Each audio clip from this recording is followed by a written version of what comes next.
So hello everyone. My name is Mangesh Singh. I have come once again. देखिए आज हम आपको पढ़ाएंगे प्रेजेंट पार्टिसिपल के पैसिव वॉइस और पास्ट पार्टिसिपल के पैसिव वॉइस। प्रेजेंट पार्टिसिपल के पैसिव वॉइस और पास्ट पार्टिसिपल के पैसिव वॉइस। देखिए ध्यान रख लेना, प्रेजेंट पार्टिसिपल के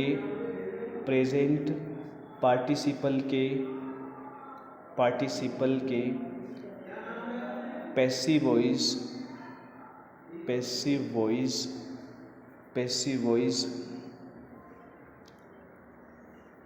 हमारे बीइंग से बनते हैं।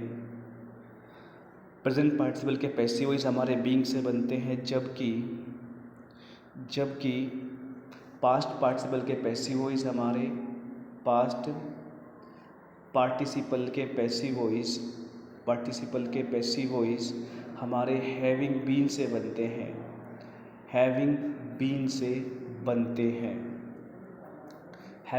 बनते हैं। ध्यान दीजिएगा, सबसे मोस्ट इम्पोर्टेंट बात यह है कि ज़्यादातर एग्ज़ाम में प्रेजेंट पार्टिसिपल के पैसिव वॉइस आते हैं, नॉमिनेटिव एब्सोल्यूट के पैसिव वॉइस आते हैं। मैं तुम्हें थोड़ा सा अंतर बता दूँ गाइस। देखिए प्रेजेंट पार्टिसिपल में क्या होता है, इसमें एक ही सब्जेक्ट की बात होती है। मैंने देखो, अगर कोई भी वाक्य वर्ब टू बी के बाद आ जाए और वर्ब टू बी के बाद मेन वर्ब न होकर एडजेक्टिव हो, तो ऐसे वाक्य में हम बीइंग से बनाते हैं। देखिए वर्ब टू बी बता दो पहले मैं आपको, वर्ब टू बी क्या होता है। वर्ब टू बी यानी कि इज, एम, आर और वाज, वर। देखिए ध्यान रखना, इनको हम वर्ब टू बी कहते हैं।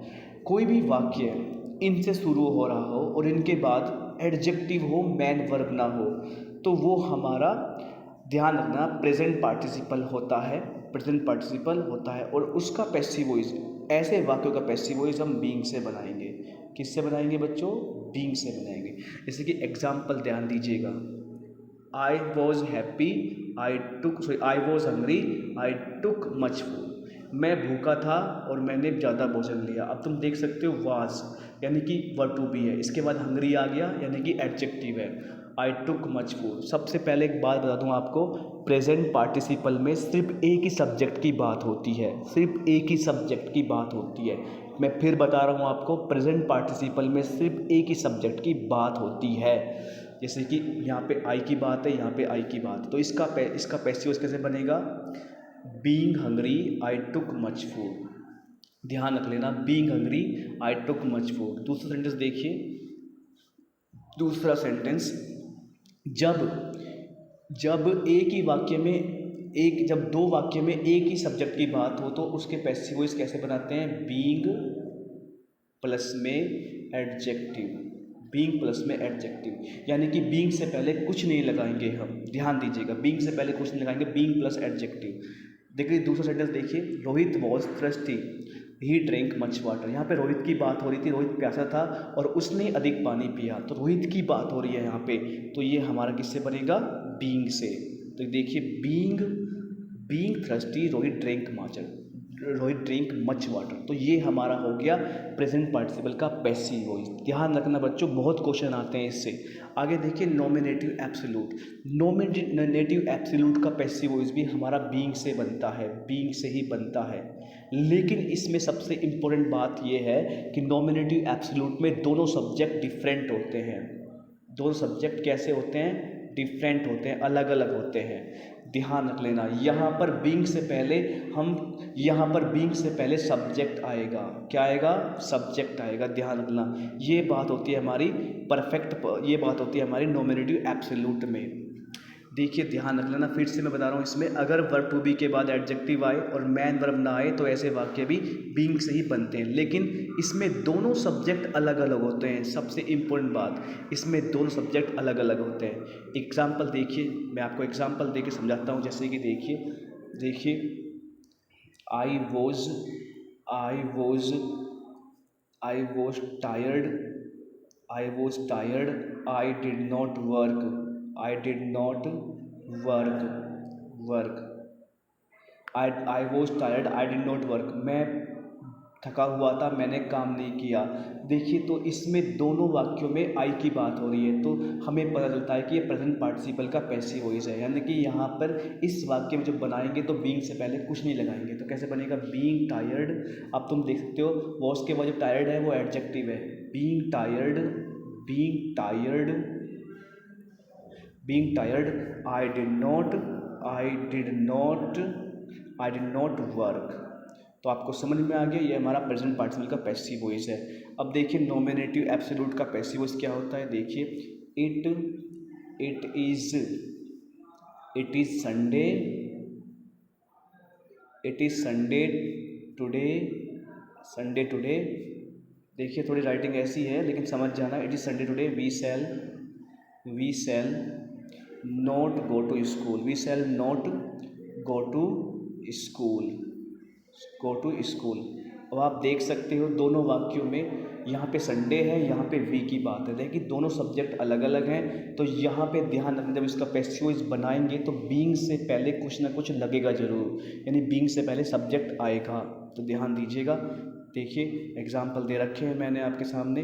देखिए it beings rainy day I did not go to school. तो कैसे बना रखा है, it being Sunday we did not go to school. तो देखिए यहाँ पे रेनी डे है तो यहाँ पे आई है, दोनों सब्जेक्ट अलग अलग है इसलिए बीइंग से पहले इट लग गया। मैं आपको थोड़ा सा बता दूँ, मौसम, प्राकृतिक कोई घटना हो जाए और दिनों के नाम, समय से पहले हमेशा इट लगता है। मैं फिर से बता रहा हूँ, मौसम, प्राकृतिक घटना, दिन, समय, कोई घटना हो जाए तो वहाँ पे इट लगेगा। देख सकते हो it being rainy day I did not go to school. अगला देख सकते हो it being Sunday we did not go to school. तो वो सिर्फ नॉमिनेटिव एब्सोल्यूट में ही होता है। देखिए इसी के बेस पे कुछ क्वेश्चन आते हैं एसएससी में जो मैं आपको दिखा रहा हूँ। देखिएगा कुछ क्वेश्चन दिखाने जा रहा हूँ मैं आपको, इसी के बेस पे जो क्वेश्चंस आते हैं। देखिए ध्यान दीजिएगा, आपके सामने पहला क्वेश्चन देखिए, इसी पे ही बेस है क्वेश्चन। देखिए आप देख सकते हो आप, ये हमारा एसएससी टैक्स इनकम टैक्स में आ रहा है। Being a rainy day I could not go out, यानी कि बरसाती दिन होने पर मैं बाहर नहीं गया। अब आप देख सकते हो ये किसका है, ये हमारा नॉमिनेटिव एब्सोल्यूट का है, क्योंकि पहले वाक्य में रेनी डे आ रहा है, दूसरे वाक्य में आई आ रहा है। तो आप देख सकते हो अब कॉमन एरर किस में आ रही है बेटा, कॉमन एरर हमारे फर्स्ट में आ रही है, क्योंकि देख सकते हो क्योंकि मौसम संबंधी के लिए हम इट का प्रयोग करते हैं। तो ये कैसे बनेगा, it being rainy day, it being rainy day I could not go to house. दूसरा देखिए आपके तरफ में दूसरा सेंटेंस भी दे रखा है। दूसरा सेंटेंस देखिए, standing at the top of the hill the house below were हरिडली visible. अब देखो ध्यान रख लेना, यहाँ पे स्टैंडिंग, अब आप बताओ इसमें किस में गलती है, यानी कि स्टैंडिंग एट द टॉप, जब हम टॉप पे खड़े होते हैं तो हाउस जो घर है हमें कैसे दिखाई देते हैं, छोटे दिखाई देते हैं, हम मुश्किल देख पाते हैं उन्हें। तो देखिए फर्स्ट में एरर है, क्योंकि यहाँ पे सब्जेक्ट होना चाहिए कोई ना कोई। I was standing at the top, जब मैं टॉप पे खड़ा हुआ होता हूँ तो कैसे घर दिखाई देते हैं, छोटे दिखाई देते हैं। अगला देखिए आपके सामने, अगला जो कॉमन एरर आ रहा है ये देखिए, being a very dark the visitors found it difficult to locate the switch home.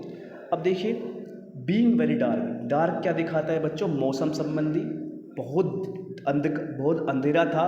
और जो विजिटर्स ने क्या पाया, विजिटर्स सही से found it difficult to locate the switch, यानी सही से स्विच को भी नहीं कर पाए वो, ये उनको मिस्टेक मिली।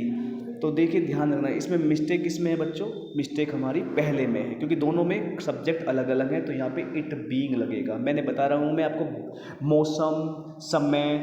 मौसम समय कोई दिन की बात हो रही हो तो वहाँ भी इट लगेगा। अगला सेंटेंस देख सकते हो, being rainy day we did not go to school. इसमें वी है, इसमें बीइंग है, तो इसमें रेनी डे है, दोनों में सब्जेक्ट अलग अलग हैं, तो इसमें भी मिस्टेक इट की रहेगी, इट बीइंग रेनी डे। देख सकते हो एसएससी 10+2 से आ रहा है ये क्वेश्चन। अगला देख सकते हो आप सेंटेंस, अगला सेंटेंस देखिए, riding across the battle field the famous सा the large, riding across the battle field. यानी कि बैटलफील्ड के बीच से गुजरते हुए फेमस भीष्मा ने क्या देखा, लार्ज नंबर डेड वॉरियर्स देखे। तो किसी भी नाम से पहले देखो बता दूं मैं आपको, जो प्रॉपर नाउन होता है, प्रॉपर नाउन से पहले कभी भी दा नहीं लगता, नो दा, ध्यान रख लेना। तो भीष्म जो है वो एक प्रॉपर नाउन है, किसी का नाम है, तो इससे पहले दा में मिस्टेक है। देखिए दूसरा, देखिए अब, being a holiday we went out for a picnic. अब देखो यहाँ पे हॉलीडे आ गया, यहाँ पे वी आ गया, दोनों सब्जेक्ट अलग अलग हैं, तो हमें पता चल गया कि ये हमारा नॉमिनेटिव एब्सोल्यूट है, तो यहाँ पे भी हमारा इट लगेगा, इट बीइंग रेनी डे, यानी कि पहले में मिस्टेक है।